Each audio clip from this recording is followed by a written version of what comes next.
My name is Christine Martin. I was from a upper middle class family, didn't really fit the WIC mold, and I was 17 years old when I found out that I was pregnant.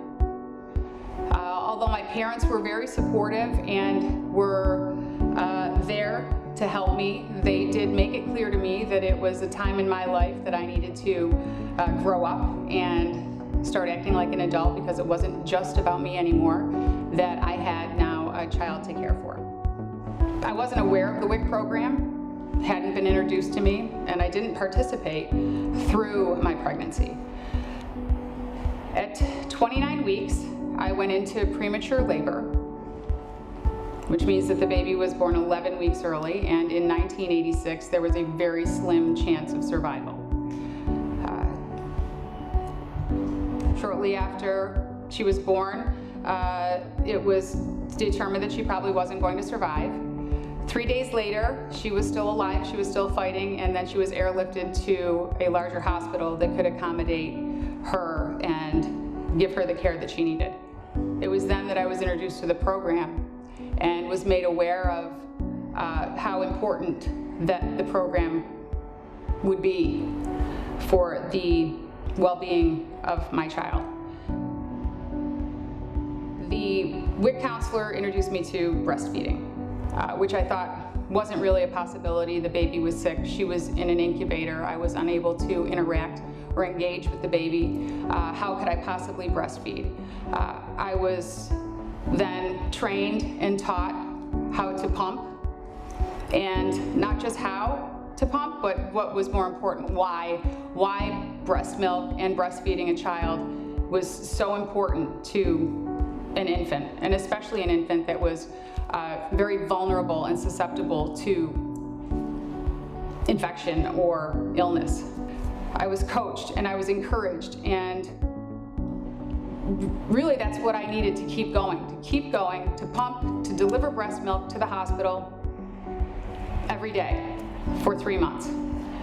When she was finally able to come home, WIC was still there for me. My counselor was there then to help me set up the nursery and educate me on what to expect from a baby, what to expect as a new mom.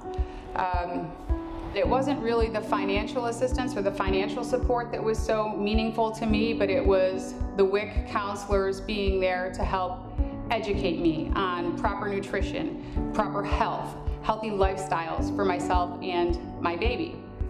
10 years after I had her, I had my second child and had graduated from college. I had started my career. I was doing very well, and I didn't need the support or the help from WIC any longer, but I did always carry with me that knowledge and that information, that education that WIC provided me.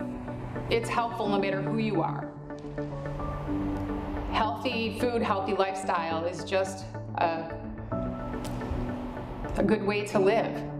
Now, 30 years later, she's a full-grown woman. I have 3 children. I have a very successful career. I look back and I am very thankful to WIC for providing me that help and that support that I needed during that time, to give my daughter that little jump, that head start that she needed, and something that I carried with me my whole life. I've dedicated a portion of my career to helping communicate this message, developing WIC Strong, a resource for WIC agencies to communicate their message to participants and for women to easily understand the benefits of WIC, how to participate in the program, and how to make that program easier to participate in and easier to take advantage of. I'm Christine Martin, and this was my WIC-cess story. If you have a WIC-cess story that you'd like to share, let us know and help us communicate the WIC Strong message to other women. Help them be strong, to be WIC Strong.